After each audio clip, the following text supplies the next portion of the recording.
بسم اللہ الرحمن الرحیم۔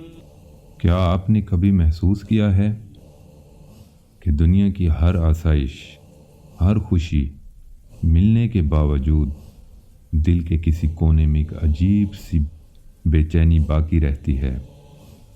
ہم بھاگتے ہیں پیسے کے پیچھے، رشتوں کے پیچھے اور نام کے پیچھے، لیکن سکون پھر بھی کہیں کھو جاتا ہے۔ کیونکہ ہم بھول گئے ہیں کہ جس نے اللہ کی طرف سفر نہ کیا، اس نے دراصل اپنے ہی نفس پر ظلم کیا۔ آج کی ویڈیو میں ہم بات کریں گے اس راستہ حق کی طرف جہاں فنا ہونا دراصل ہمیشہ کی بقا ہے۔ چلیں شروع کرتے ہیں سکون روح کا یہ مقدس سفر۔ کچھ راستے ایسے ہوتے ہیں جہاں انسان چلتا تو ہے مگر منزل پر پہنچ کے خود کو نہیں پاتا۔ کچھ سفر ایسے ہوتے ہیں جہاں پانے کے لیے اپنا سب کچھ کھو دینا پڑتا ہے، اور یہی وہ سفر ہے جسے اہل دل فنا فی اللہ کہتے ہیں۔ کائنات کی ہر شے متحرک ہے، دریا سمندر کی طرف دوڑ رہا ہے، زمین سورج کے گرد گھوم رہی ہے، اور وقت تیزی سے اپنی منزل کی طرف رواں دواں ہے۔ لیکن کیا کبھی آپ نے سوچا کہ انسان کا رخ کس طرف ہے؟ آج کی ویڈیو اس ایک جملے کے گرد گھومتی ہے جو ظاہر سادہ مگر اپنے اندر معرفت کا سمندر چھپائے ہوئے ہے۔ جس نے اللہ کی طرف سفر نہ کیا، اس نے اپنے اوپر ظلم کیا۔ آخر یہ سفر کیا ہے؟ کیا یہ جسمانی سفر ہے یا روح کی کوئی تڑپ؟ اور وہ ظلم کیا ہے جو ہم خود پر کر رہے ہیں؟ آئیں آج کے اس سفر میں ان سوالات کے جواب تلاش کرتے ہیں۔ اللہ کی طرف سفر کرنے کا مطلب یہ نہیں کہ آپ دنیا سے نکل کر خدا کی رضا میں چھوڑ کر غاروں میں بیٹھ جائیں۔ یہ سفر دراصل رجوع اللہ ہے، یہ اپنی انا ڈھل جانے کا نام ہے۔ پہلا قدم اپنی حقیقت کو پہچانو، دوسرا قدم کائنات کے ذرے ذرے میں اس کی کاریگری دیکھنا، تیسرا قدم خواہشات نفسانی کی غلامی سے آزادی۔ جس طرح ایک مسافر جانتا ہے کہ راستہ کتنا ہی خوبصورت کیوں نہ ہو، اسے منزل تک پہنچنے میں بالکل اسی طرح یہ دنیا ایک راستہ ہے اور اللہ ہماری اصل منزل ہے۔ اب آتے ہیں اس جملے کے دوسرے حصے پر۔ اس نے اپنے اوپر ظلم کیا۔ ظلم کا مطلب ہے کسی چیز کو اس کے اصل مقام سے ہٹا دینا۔ اللہ نے انسان کو اپنی پہچان کے لیے پیدا کیا۔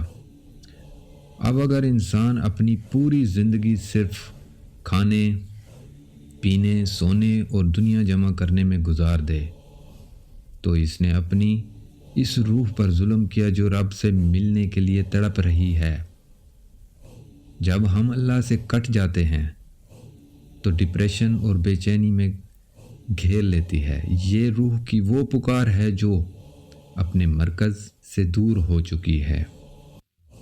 ہم اس پیاسے کی طرح ہیں جو دریا کے کنارے پر بیٹھ کر ریت سے پیاس بجھانے کی کوشش کر رہا ہے۔ دنیا سے دل لگانا دراصل خود کو دھوکہ دینا ہے۔ جانتے ہیں کہ فنا فی اللہ کا مقام ہے کیا؟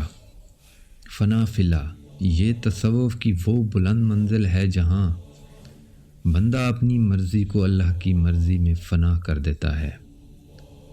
یہاں پہنچ کر انسان یہ نہیں کہتا کہ میں یہ چاہتا ہوں، بلکہ وہ کہتا ہے کہ جو میرا رب چاہے وہی بہتر۔ اللہ تعالیٰ قرآن پاک میں فرماتے ہیں، سورہ رحمان 26-27، جو کچھ اس زمین پر ہے سب فنا ہونے والا ہے، اور باقی صرف آپ کے رب ہی کی ذات ہے جو عظمت اور بزرگی والی ہے۔ اس آیت میں اللہ تعالیٰ ہمیں ایک حقیقت بتا رہا ہے، جو کچھ ہے وہ فانی ہے، باقی صرف وہی ہے جو اللہ سے جڑا ہے۔ جب بندہ اللہ کے لیے فانی ہوتا ہے تو حقیقت میں وہی باقی رہ جاتا ہے۔ فنا کا مطلب مٹ جانا نہیں، بلکہ ایک ایسی ابدی زندگی پا لینا جہاں پھر کبھی زوال نہیں، جیسا کہ حضرت رومی رحمۃ اللہ علیہ فرماتے ہیں، مرنے سے پہلے مر جاؤ تاکہ تمہیں اصل زندگی مل سکے۔ اب جانتے ہیں کہ اس سفر کا آغاز کیسے کریں۔ یہ سفر نماز سے نہیں بلکہ دل کی حضوری سے شروع ہوتا ہے۔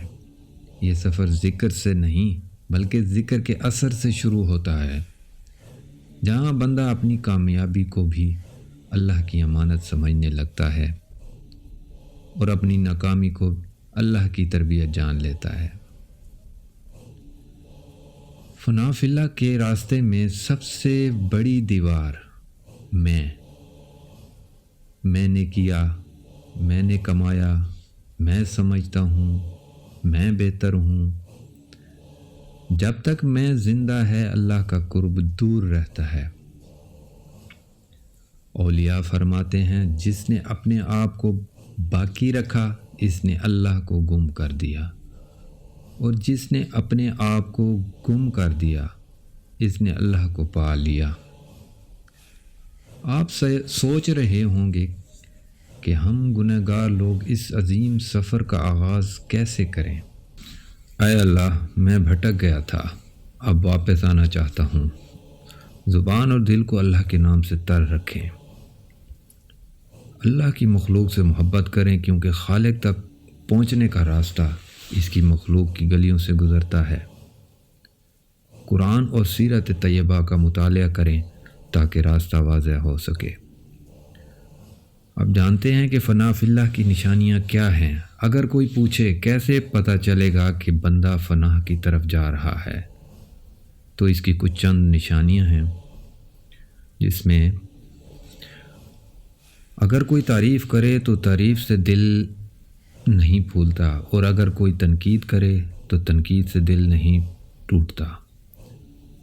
لوگوں کا رویوں سے دل کا حال نہیں بدلتا۔ دعا میں شکوہ کم اور شکر زیادہ ہو جاتا ہے۔ خاموشی شور سے زیادہ عزیز ہو جاتی ہے۔ اللہ کی رضا اپنی خواہش سے بڑی لگنے لگتی ہے۔ یہ وہ مقام ہے جہاں بندہ اللہ سے راضی اور اللہ بندے سے راضی ہو جاتا ہے۔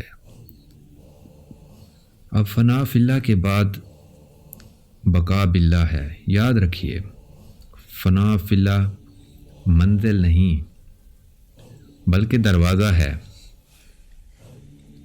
فنا کے بعد جو کیفیت آتی ہے اسے بقا باللہ کہتے ہیں، یعنی بندہ دنیا میں رہتا ہے، کام بھی کرتا ہے، بولتا بھی ہے، مگر اب اس کا دل اللہ کے ساتھ جیتا ہے۔ وہ خود کے لیے نہیں بلکہ اللہ کے لیے جیتا ہے۔ دوستو، زندگی بہت مختصر ہے۔ کہیں ایسا نہ ہو کہ جب آنکھ کھلے تو سفر کا وقت ختم ہو چکا ہو۔ اپنے آپ پر ظلم کرنا چھوڑ دیجیے، اپنے رب کی طرف قدم بڑھائیں۔ وہ تو 70 ماؤں سے زیادہ پیار کرنے والا ہے۔ آپ ایک قدم بڑھائیں گے، وہ 10 قدم بڑھ کر آپ کو تھام لے گا۔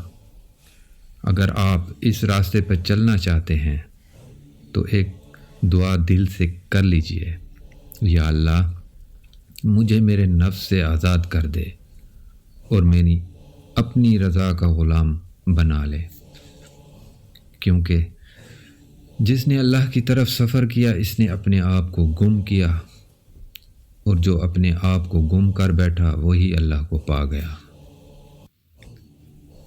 اگر آپ کو آج کی یہ گفتگو دل کو چھوتی ہوئی محسوس ہوئی ہو تو اسے دوسروں کے ساتھ شیئر کریں۔ شاید کہ آپ کا ایک شیئر کسی بھٹکے ہوئے مسافر کو منزل کا راستہ دکھا دے۔ کمنٹس میں سبحان اللہ ضرور لکھیے گا۔ اللہ حافظ۔